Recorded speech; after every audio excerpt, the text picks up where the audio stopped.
Xavier Bertrand, dans l'actualité, la crise entre Paris et Londres. Cet après-midi se tiendra une réunion sans les Anglais après la lettre rendue publique de Boris Johnson à Emmanuel Macron demandant au président de reprendre les migrants. Est-ce que vous estimez que la France a eu raison? Le président a dit allons, allons. Est-ce que le Premier ministre Johnson a une attitude inacceptable? Oui, elle est inacceptable, mais attendez.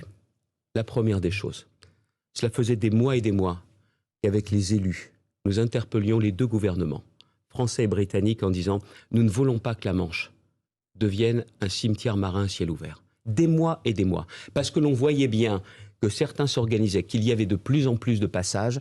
Et on est à quelques jours d'un drame que l'on n'avait jamais connu dans la Manche. Et je n'ai pas envie de revivre cela. Personne n'a envie. Mais comment on fait? Mais il faut prendre des décisions. Il y aura toujours des départs, des canaux à l'eau. Il y aura malheureusement des tragédies si cela continue. Pas forcément.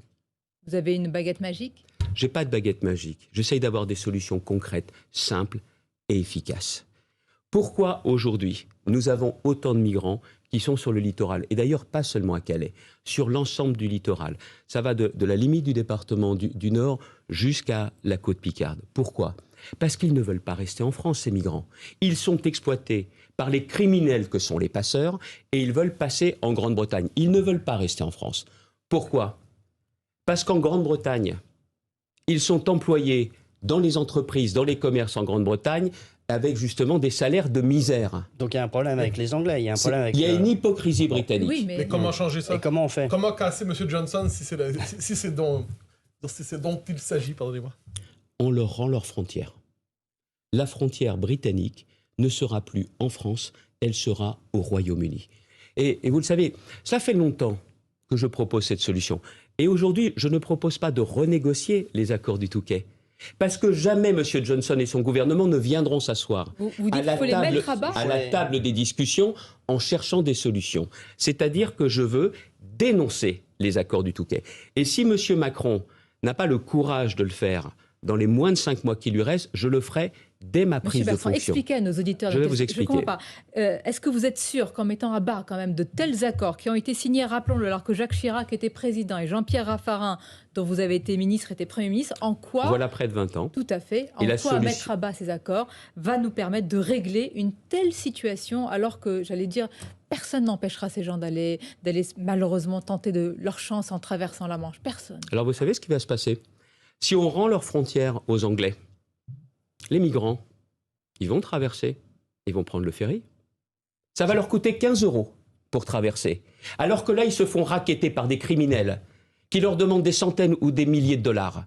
Parce que c'est comme ça que ça se passe. Les filières sont organisées, tout le monde le sait. Et personne ne fait jamais rien. Et il y a de l'émotion au lendemain. Et il y a de l'émotion au lendemain d'un drame comme celui-ci, avec des enfants, bon sang.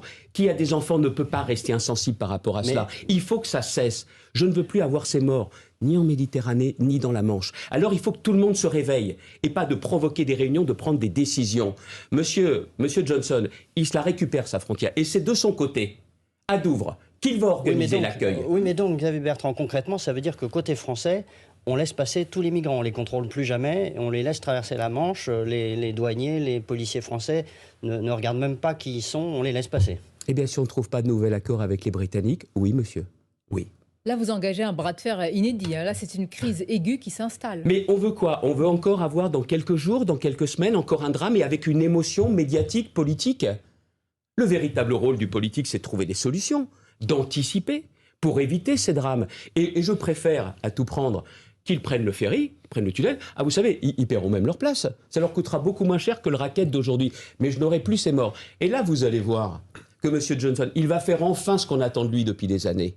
Enfin, ce que les Britanniques nous promettent. Il va changer ses règles sur l'immigration illégale.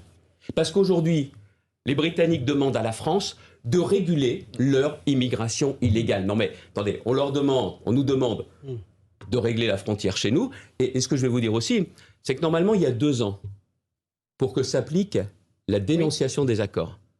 Eh bien, s'il le faut, j'attendrai pas 2 ans pour dire à la Border Force britannique, vous rentrez chez vous et vous ferez votre travail chez vous. Il faut qu'ils comprennent... Ce sera parmi l'une de vos premières mesures, si vous êtes président de la République. Je veux que cesse ce drame. Je veux aussi que l'on pense à toutes les populations des Hauts-de-France qui n'en peuvent plus depuis des années et des années. Je ne me résignerai pas à dire... on a un problème, il faut faire avec. Même si j'ai conscience que la réalité de la solution se trouve en Grande-Bretagne pour grande partie. Mais il y a un double... Elle se situe aussi très loin de Calais, très très loin, dans les pays d'émigration. Et il est temps également que l'on noue un nouveau pacte de développement et de sécurité avec l'Afrique. On va marquer une pause, on va en parler. C'est très important parce que c'est aussi une partie de la solution. Avec l'Afrique et aussi les pays du Maghreb, avec lesquels nous avons un bras de fer aussi. Pour aujourd'hui, il n'y a pas de bras de fer. Aujourd'hui, il n'y en a pas. Ah bon, il n'y en a pas de bras de fer. Ah non, il y a des grands discours creux, mais il n'y a pas de bras de fer. Quand on divise la délivrance des visas, il n'y a pas de bras de fer? S'ils ne reprennent pas les ressortissants, c'est zéro entrée pour tout le monde, que ce soit le dirigeant du pays, que ce soit pour les ministres, que ce soit effectivement pour les touristes.